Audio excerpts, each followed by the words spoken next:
말씀의 제목이 좀 독특하죠. 저주 받을래, 저도 받을 것입니까? 이런 뜻이에요. 우리 민족이 좋아하는 글씨 중에 최고의 단어가 여러분 짐작하실 분도 있겠죠. 복이라는 단어입니다. 이 복이란 복복자의 글자의 어원을 보면 왼쪽 좌변에는 옷의자가 있습니다. 그리고 우측에 제일 위는 한일자, 밑에는 입구자, 그 밑에는 밭전자가 있어요. 결국 옷이 있고 입에 먹을 것이 있고 누릴 땅이 있으면 최고의 복이다 라는 의식주 개념이에요. 그것이 복이라고 생각했대요. 어제 전도하다 보니까 그 할아버지 집 기와처럼 생긴 스레트 지붕이고 양철 지붕이고 그런데 항상 모서리마다 기퉁이마다 복자라는 글자가 한자로 써져 있더라고요.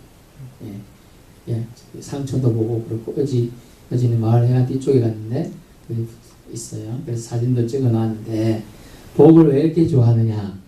복 받기 싫어하는 사람 어디 있습니까? 다 복 받고 싶죠. 이 복이라는 한자 사실 중국의 영향 때문에 중국 문화권에 있는 사람 나라와 민족들은 복이라는 글자를 다 좋아합니다. 중국만 그럴까요? 아니, 전 세계 민족. 또 아브라함의 후손이라 할 수 있는 기독교와 이슬람교 전체도 복을 좋아하죠. 왜 아브라함을 좋아하냐면 이슬람교도 아브라함을 조상으로 생각하는 이유가 아브라함을 창세기 11장 이후에 12장에 나타나서 아브라함을 후손으로 생각하고 아브라함이 의롭다고 말할 때 뭐냐 기준이 복의 근원 때문에 그래요. 복의 근원. 그럼 우리가 찬양할 때 보면 복의 근원 강림하사 이렇게 나오잖아요. 원래 복의 근원 하나님이지만 하나님이 그 복을 누군가에게 특정해서 주었다라는 의미도 됩니다. 그래서 이런 말이 있죠. 참 복 받는 사람 옆에 있으면 콩고물도 떨어진다 라는 말이 있어요. 그래서 우리가 복을 얼마나 좋아하며 또 받기를 원하는 부분인 줄 알 수가 있어요. 그래서 유럽권이나 중국 문화권, 아시아계나 대부분 복은 좋은 의미로 사용되고 있습니다. 복이라는 단어는 원래 히브리어로 브라크 또는 바라크라고 하는데 예전에 미국 대통령 이름이 이야기한 흑인 대통령이 있었죠? 버락 오바마예요. 이 버락이 바라크에서 온 단어예요. 뭐냐면 축복이라는 단어입니다. 축복. 원래 이 축복이라는 단어의 어원은 뭐냐면 무릎 꿇다라는 단어예요. 하나님 앞에 무릎 꿇다는 단어예요. 원래 복 받는 사람은 하나님 앞에 무릎 꿇는 인생을 살았다. 자, 우리가 어떤 사람과 대화를 나누다가 자기가 뭔가의 잘못을 느꼈다든가 뭔가를 그럴 때 어떠냐? 가끔 TV 보면 막장 드라마에서도 안 될 경우는 무릎을 꿇어요. 그러면 해결되는 것처럼 나와. 이 무릎 꿇다는 의미는 뭐냐면 나는 내 잘못을 인정하고 당신이 어떤 점도 내가 받아들이겠다는 뜻이에요. 무릎 꿇다는 뜻은. 근데 우리나라는 이제 대부분 무릎 꿇고 처분을 받겠어 이러지만 중국에 여러분이 중국 영화를 보신 적이 있는 거예요. 무릎 꿇다는 의미를 완전히 이렇게 해석하는 보는 경우가 있더라고요. 여기 상대편이 있어요. 그러면 상대방이 무릎을 꿇고요. 완전히 엎쳐서 잔다는 표현 있잖아요. 엎치듯이 이렇게 뻗습니다. 그리고 이렇게 사오적을 딱 이렇게 놔둡니다. 왜냐하면 당신의 처분대로 받겠을 때 목도 내놓고 팔다리 이것도 수족도 내놓고 다리도 당신이 처분이란 말이에요. 당신이 자르든지 말든지 당신 뜻대로 하시옵소서. 무슨 말이에요? 어떻게 보면 나는 당신의 처분대로 따르겠다 내가 브라크예요. 축복은 결국은 우리가 섬기는 하나님의 뜻대로 그냥 나는 따르겠다는 뜻이 이 브라크라는 단어에 들어가 있는 거예요. 결국 축복받고 싶다, 복을 받고 싶다는 것은 하나님의 뜻에 절대적인 순종, 복종의 의미가 들어가 있는 겁니다. 저는 오늘 본문을 통하여 그러면 제목을 순종하여 받는 복 이러면 좋겠지만 저는 거꾸로 해서 저주 받을래, 저주 안 받을래면 어떻게 해야 돼요? 그 얘기죠. 실질적으로는 성경에는 축복에 대한 얘기가 많고 심지어 산 이름이 축복산도 나와요. 축복산. 그리심산 신명기 27장 12절에 보면 그리심산이 나오는데 축복산이라고 명이 지고요. 또 에발산이 나오는데 그건 저주산이 나오는데 신명기 27장 13절에 나와요. 오르고 결국 축복산에 오르고 저주산에 오르고 저주산에 올라서 저주하면 저주가 일어나고 축복성에 올라서 축복하면 축복이 일어난다. 이런 의미로 사용하기도 합니다. 그래서 저주 부분이 많지만은 신명기 27장에서는 9절부터 26절까지, 신명기 28장에서는 15절부터 29절까지 내용들 나오는데, 축복은 28장 1절부터 24절까지 결국은 저주 관련된 내용이 더 많다는 거예요. 만약 이런 걸 예를 들면, 저주를 하니까 여러분이 피부에 안 될 수 있어요. 컬러스가 나는데 와닿지 않을 수가 있어요. 제가 설명합니다. 너 학교에 안 가면 혼난다. 이것을 너 학교 안 가면 저주받는다. 이 얘기라고 해석할 수 있어요. 예를 들게요. 너 학교 안 가면 혼난다. 수업 시간에 딴짓하면 혼난다. 선생님 말 잘 안 들으면 혼난다. 불장난하면 혼난다. 이런 의미예요. 저주받는다는 의미라. 왜 자꾸 저주를 거꾸로 얘기했어요? 본문은 분명히 28장 1절 네가 여호와의 말씀 삼가 듣고 오늘 지켜 행하면 여호와께 너를 세계 본능이 뛰어나게 하고 내게 복을 임하게 해주시겠다. 이랬는데 지금 6절까지 뒷부분을 쭉 보십시오. 15절 이후로 네가 만일 15절 28장 15절 네가 만일 네 하나님 여호와의 말씀 순종하지 아니하며 내가 오늘 네게 명령한 그의 모든 명령과 규례를 지켜서 행하지 아니하면 이 모든 저주가 네게 임하여 네게 이르신 이 앞에 수술된 그 축복들을 네가 순종하고 청종하면 주겠다라고 했는데 아니하면 거꾸로 저주가 임하리라는 얘기예요. 무슨 이상한 말씀인가 싶지만은 우리가 왜 하나님 축복도 말씀하시고 저주도 말씀하셨느냐? 협박이나 공갈일까요? 그렇습니다. 협박 무섭다. 우리 어린 아이들 때 생각해 보세요. 어떤 애들은 매를 무서워하지 않을지 모르지만 어릴 때는 대부분 매를 회초리를 무서워하지요. 여들은 안 맞아보신 분들은 안 무서워할지 모르겠어요. 저는 맞아봐서 사고를 많이 쳐가지고 맞아보니까 아파요. 그러면 매에 대한 기억 때문에 너 혼나면 매매한다. 그러면 이제 말 듣는 척이라도 한단 말이에요. 그러다가 보면 그게 어느 정도 습관이 되면 말을 잘 듣는 사람이 바뀌는 거고 긍정형의 사람이 바뀌고 하나님이 순종하여 하나님 안에 복이 거하는 사람이 살아요. 아니 너 물가에 가 물가 조심해라. 그건 나쁜 말입니까? 아니죠. 물가에 가고 잠깐 물에 빠져 죽을 수도 있으니까 물 근처 가지 말라는 얘기예요. 그 좋은 얘기잖아요. 그런 얘기를 하는 거죠. 그래서 하나님은 우리에게 주신 말씀이 뭐냐면 하나님이 우리를 위하여 주신 말씀인데 이거 거꾸로 하면 또 안 하면 저주를 받을지도 모르니까 조심해라 이런 얘기니까 그것을 잘 새겨들을 필요성이 있겠죠. 그 얘기를 하고 있는 거예요.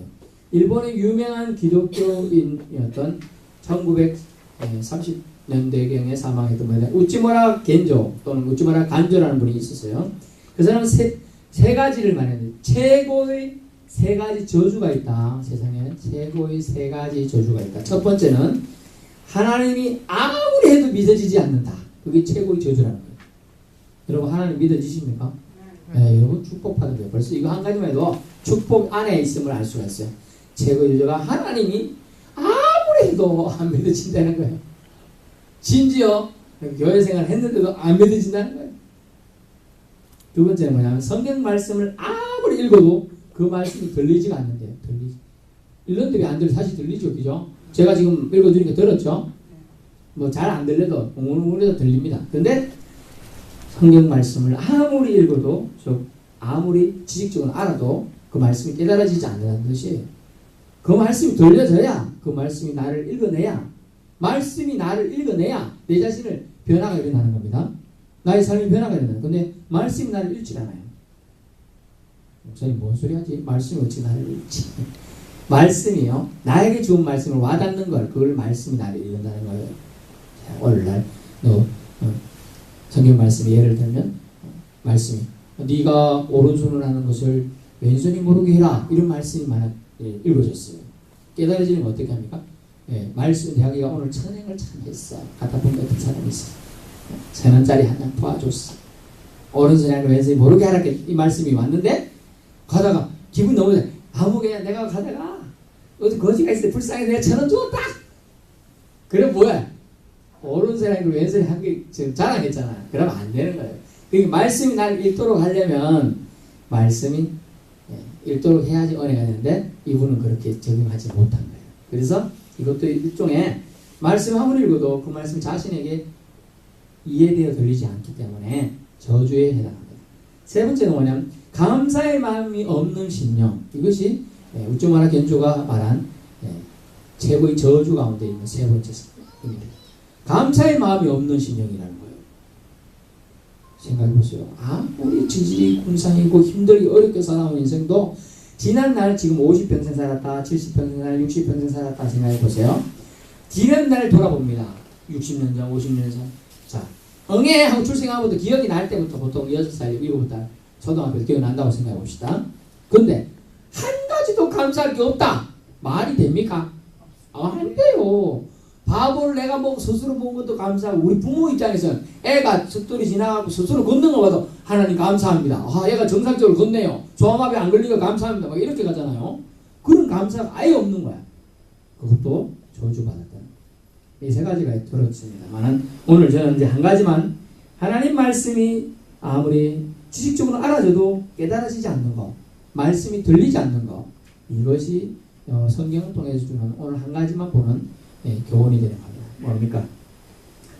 신명기에서는 축복과 저주의 말씀이 나오는데, 축복보다는 받을 것이다. 너 이렇게 안 하면 저주 받게 된다. 저주 받을래? 라고 하나님이 우리에게 말씀을 던져주시는 거예요.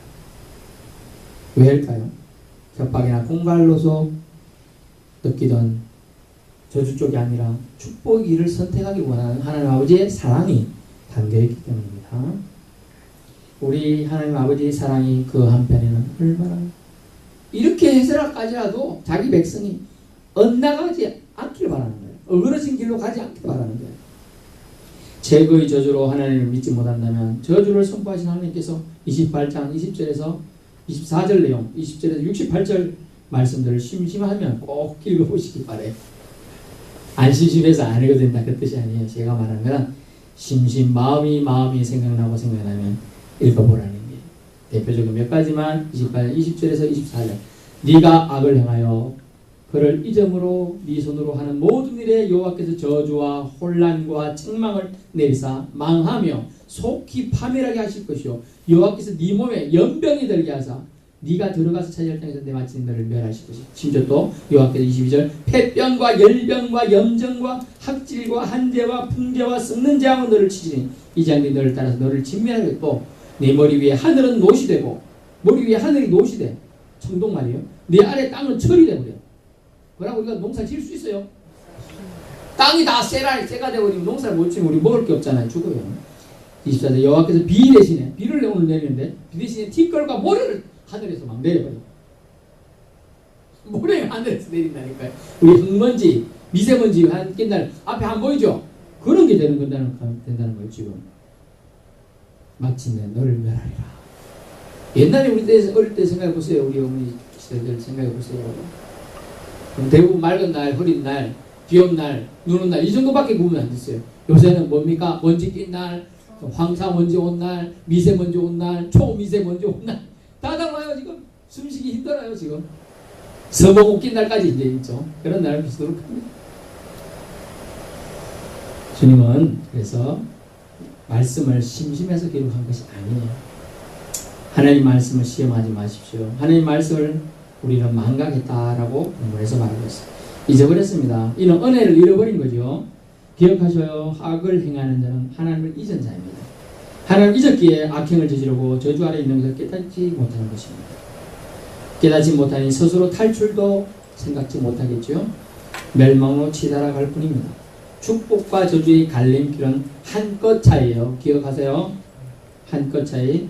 28장 1절에 보면 네가 네 하나님 여호와의 말씀을 삼가 듣고 잘 듣고 이 삼가 듣고라는 말은 영어로 보니까 faithfully obey라는 단어를 씁니다. 진실되게 충성되게 믿음직하게 복종하라 이 단어인데 원래 히브리적인 말은 삼가 듣고라는 말은 듣고 들었니? 또 듣고라는 단어예요. 들었어? 또 들어? 이 뜻이에요. 세마라는 단어가 원래 이스라엘 들으라 단어, 들으라는 단어를 더 강조하는 단어입니다. 듣고 또 들으라, 즉 주의깊게 깨달으라. 그런 말로 잘 듣는 데 있다는 얘기입니다. 잘 알아듣는 데 있습니다. 마을에서 이장이 강구를 합니다. 3월 19일 날 마을 잔치 일하는 거 여행을 갑니다. 몇 시까지 마을 해관 앞으로 오시면 차 타고 갑니다. 이렇게 강구했습니다. 근데 어떤 사람은 잘 못 들어서 낙지포 초등학교 앞에서 계속 기다리고 있어요. 왜 사람들이 안 오지? 이상하다. 귀찮아서 전화기도 안 가졌는데 어떡하지? 결국 못하고 갑니다. 이 사람은 아무리 기다려도 안 와요. 왜? 잘 못 들었기 때문이죠. 그래서 요즘 지난달까지 우리 하나씩 스피커 달아드렸죠? 안 달아드렸어요? 다 달아드렸는데 잘 집에서 자기 방 안에서 들을 수 있도록 다 하나 달아드려서 잘 들립니다. 그래서 신앙의 기본이 뭐냐? 잘 듣는 겁니다. 잘 듣는 거. 잘 듣는다는 말은요, 깨달아졌다는 말이에요. 깨달아졌다는 말. 그 말씀을 은혜로 내게 허락해 준 생명의 말씀을 받았다는 말이 들었다는 얘기예요. 잘 들었다. 오늘 말씀 잘 듣고 갑니다. 그 말은 잘 이해했다. 잘 깨달았다. 은혜 받았다. 이런 뜻이에요. 그래서 우리가 용어를 정확하게 사용할 필요성이 있어요. 자, 하다가 길에 가다가 믿지 않는 어떤 사람한테 김 집사님 어디 가요? 이러면 예배 보러 갑니다. 그래. 맞는 말이에요. 하지만 정확한 용어는 아니라는 거죠. 예배를 보러 간다는 것은 구경하러 간다는 뜻이에요. 누군가가 예배하는데 자기는 주체가 아니고 자기는 개체도 아니고 그냥 참관자, 구경하는 거예요. 구경. 그게 본다는 의미예요. 그래서 예배 보러 간다는 말은 정확하게 말이에요. 예배를 드리려고 하는. 내가 주체가 되어서 내가 예배를 하나님께 진짜 드리는 제사하는 주체가 되는 거예요. 내가. 누가요? 내가. 여러분이 예배 드린 주체가 되기 위해서 예배를 본다가 아니라 예배를 드립니다. 그래서 우리는 헌금을 드린다든지 헌금을 이렇게 본다 이렇게 하지 않잖아요. 똑같은 거예요. 의미와. 헌금을 본다는 말을 전혀 안 쓰는데 똑같이 예배를 본다 하면 안 돼요. 예배를 드립니다. 왜? 내가 주체 되신 주님께 내 자신을 드린다는 거예요. 그래서 로마서 12장에 나오면 산제물로 드리라 돼 있지. 산제물로 보라 이게 아니죠. 드리라가 맞습니다. 꼭 기억하셔야 돼요. 그래서 오늘 한 끗 차이는 뭡니까? 잘 듣는다. 그래서 제가 말씀하신 지금 잘 듣는 사람은 이걸 오해 없이 잘 듣는데 안 듣는 사람 자다가 많이 들었다. 졸리다 들었다. 딴 생각하다 들었다면 뭔 얘기 하는 거지? 본다는 게 맞는 건지 듣는다는 게 맞는 건지 드린다는 게 맞는지 이해가 안 될 수가 있어요. 지금 그래서 제가 말은 빠르지만 자세히 들어요. 어코라는 헬라어로는 어코 잘 들어야 돼요. 쉐마란다나요 히브리어는 잘 들어야 돼요. 그래서 28장 모든 명령을 지켜 행하면 여기 있죠. 28일정에 명령을 지켜 행하면 이 단어도 원래 지키려 그러면 잘 들은 사람이 그 말씀을 지킬 수가 있어요.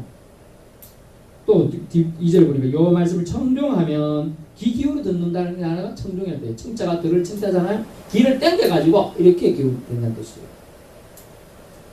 이 모든 복이 어떻게요? 이게 이 말이니. 결국 축복은 잘 듣는 데 있음을 알 수가 있습니다. 그래서 저주 받을래? 저주 받을 것입니까? 라고 제가 질문을 던지고요. 또 저주 받을래? 하나님이 여러분에게 말씀을 또 저주 받을 거야?